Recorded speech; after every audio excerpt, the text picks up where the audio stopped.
सानी party general secretary loan साहब बे jar शरीफ unit वनकस इतनस बिहत खासकर मुश्ताक साहब यमो आज सी पार्टी ज्वाइन कर मैं इनका पार्टी में इस्तकबाल करती हूँ और मुझे खुशी है कि आज जो ये हमारी जमात में आए हैं उससे हमारी जमात मजबूत हो जाएगी और हमारी पार्टी का एक एजेंडा है, एक कमिटमेंट है लोगों के साथ। तो मुझे उम्मीद है कि ये उस कमिटमेंट के साथ, उस कन्विक्शन के साथ पार्टी के साथ चलेंगे और इंशाल्लाह जो इनको वर्करों की फिक्र है, सच में फिक्र रोजा वर्कर छो मेरे वालिद मुफ्ती साहब कहते थे वर्कर छो मैंने अछुन गाश मेरी आँख की पुतली है। तो ये वर्कर ही आसान सोरे जो है पकनावान इंसान जो है चलान ननवर पकान जिंदाबाद करान पत अल्लाह ताला कुछ मकामस पे वातनावान पत बिचार गसा इग्नोर। मगर कोशिश हमारी यही रहती है कि अगर इस वर्करस कहीं हेको दित इज्जत दे। तो ऐसे वुचमुत कि यह दफ्तर वाहिद मे बासन सह दफ्तर ये प्रेसिडेंट निश बिला झिझक कोई भी आम वर्कर आके बैठता है, मेरे सामने चाय का कप भी पीता है, बाकी चीजें भी करता है। तो इसलिए हमारी पार्टी में वर्कर की बहुत इज्जत है, इसलिए इज्जत तो ऐसी आज वर्कर आए तिमन करो इंशाल्लाह तिमन रोज पन इज्जत। खासकर लोन साहब बड़े शरीफुल नफ्स इंसान है, ये करता है तिमन से रब्त।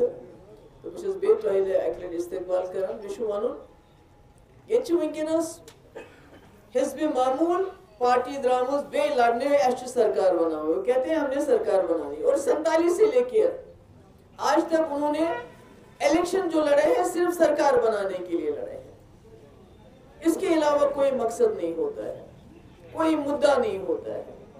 अलायंस का वो भी इसीलिए होता है कि हम सरकार बनाएंगे, आप कितनी मिनिस्ट्रियां लोगे, हम कितनी आपकी सीटों पे कितने लड़ोगे। और मुझे ताजुब है ये वो जमात है जिन्होंने 1947 से लेके 2002 तक 60, 70, 75 सीटें हासिल की हैं। और जब हम इनकी कारकर्दगी देखते हैं तो उसमें जो 16 सीटों पे पीडीपी ने सरकार बनाई और इनकी 60 सीटों की जो सरकार है तो वहां मुफ्ती मोहम्मद सईद साहब की कारकर्दगी इन पे बहुत भारी पड़ती है। और ये भी मुझे इसका भी एहसास है कि जब इनको लगता है कि इनकी सरकार नहीं बन सकती है और लोगों ने वोट भी दिए हैं, मुझे इसका भी मैं इसको भी एग्री करती हूँ। 1947 से लेके इन्होंने 2002 तक तमाम इलेक्शन में इन्होंने सरकार बनाई। कैसे बनाई, क्या बनाई? एक इलेक्शन में इनको लगा कि लोग कहीं 87 में किसी और जमात को वोट ना देंगे और आपने देखा क्या किया लोगों ने उस वक्त। दांदलियां ऐसी की कि आज तक जम्मू कश्मीर से बंदूक बाहर नहीं जा रही है। हमारे कब्रिस्तान, हमारे यतीम, हमारी बेवाएं, उनकी तादाद इतनी हो गई है कि गिनना मुश्किल हो गया।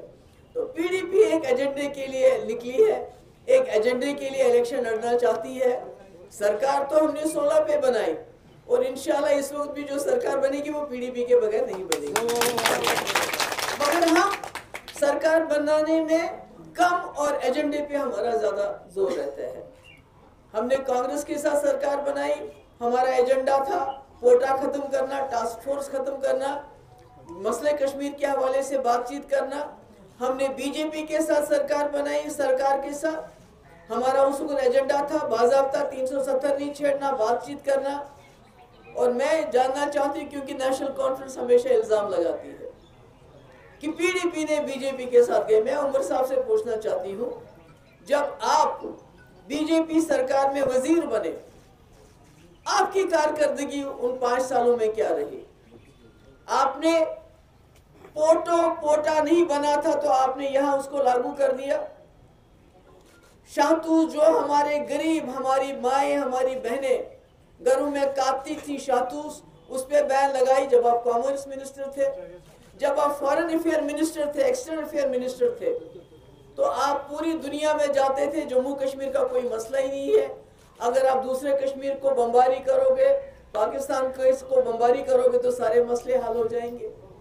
ये उनकी उस वक्त बातचीत होती थी जब वो बीजेपी के साथ थे। जब हमने बीजेपी सरकार के साथ हाथ मिलाया तो 12,000 नौजवानों की एफआईआर मैंने वापस ली, आपने देखा होगा कि अगर आज किसी मुलाजिम के ऊपर इल्जाम लगता है, एफआईआर नहीं होती है, सिर्फ इल्जाम लगाया जाता है कि आप सिंपथाइजर हो, आप हमदर्द हो मिलिटेंटों की, उसको नौकरी से निकाला जाता है। मैंने 12,000 नौजवानों के खिलाफ एफआईआर ली, जिनके खिलाफ ज्यादा से ज्यादा एफआईआर नेशनल कॉन्फ्रेंस की सरकार में लगे थे। मैंने पूरे हिंदुस्तान से, पूरे मुल्क से डेलीगेशन लाया, मिनिस्टर्स का, मेंबर पार्लियामेंटेरियंस का, और बातचीत के लिए हुर्रियत के दरवाजे पे लाया। और ये काम मैंने किया बीजेपी के सरकार में होते हुए। मुझे बताइए उमर साहब, क्या आप ऐसा कर सकते थे? क्या आपने अपने टाइम में किया? आपकी भी तो कांग्रेस में दिल्ली में सरकार थी, आप उसका हिस्सा थे। हाँ, एक काम जरूर किया, एक कश्मीरी को फांसी लगाई। हाँ, मैंने 1 महीने का सीज फायर करवाया। क्या आपने करवाया? वाजपेयी जी ने फारूक साहब के टाइम में सीज फायर करवाया, जो 15 दिन के बाद फारूक अब्दुल्ला साहब ने मजबूर किया वाजपेयी जी को वापस लेने के लिए। Because I still remember Farooq साहब के वर्ड। उन्होंने कहा, मैंने डीजीपी उसको सूरी साहब थे, मैंने अपने डीजी से कहा गो गेट देम, मैं नहीं मानता हूं। तो इसलिए ये जब बात करते हैं, बार बार बात करते हैं कि पीडीपी ने बीजेपी सरकार से हाथ मिलाया, मगर हमने अपने एजेंडे को कुर्बान नहीं किया। मगर जब उमर साहब बीजेपी का हिस्सा थे तो उन्होंने बीजेपी को एजेंडा चलाया, नेशनल लेवल पे, इंटरनेशनल लेवल पे पाकिस्तान की बमबारी की बात करके, स्टेट लेवल पे पोर्टों को यहाँ लागू करके। और यहाँ आपको याद होगा जब उमर साहब वजीर आला थे तो शुपियन में एक हादसा हो गया, तो जिन्होंने शिकायत की उन्हीं को जेल में, वो आज भी जेल में बंद है। मगर मेरे वक्त में जब इस किस्म का हादसा हुआ तो मैंने बीजेपी के मिनिस्टर्स को ड्रॉप कर दिया। तो ये हमारे साथ अगर ये बहस करने पे आएंगे तो मुझे लगता है इनके लिए बड़ी मुश्किल हो जाएगी, क्योंकि मुफ्ती साहब की 3 साल की कारकर्दगी, गिलानी साहब को जेल से रिहा करना है, क्या ताकत हिम्मत? मुझे बताइए, उमर साहब तो कह रहे थे कि मैं चपरासी की ट्रांसफर नहीं कर सकता हूँ। अगर ये ताकत है हुर्रियत लीडरों को जेल से रिहा करना, बीजेपी की बातचीत करवाना सेपरेटिस्ट के साथ, एलके अडवाणी जैसे, तो वो पीडीपी करवा सकती है और कोई नहीं करवा सकता है।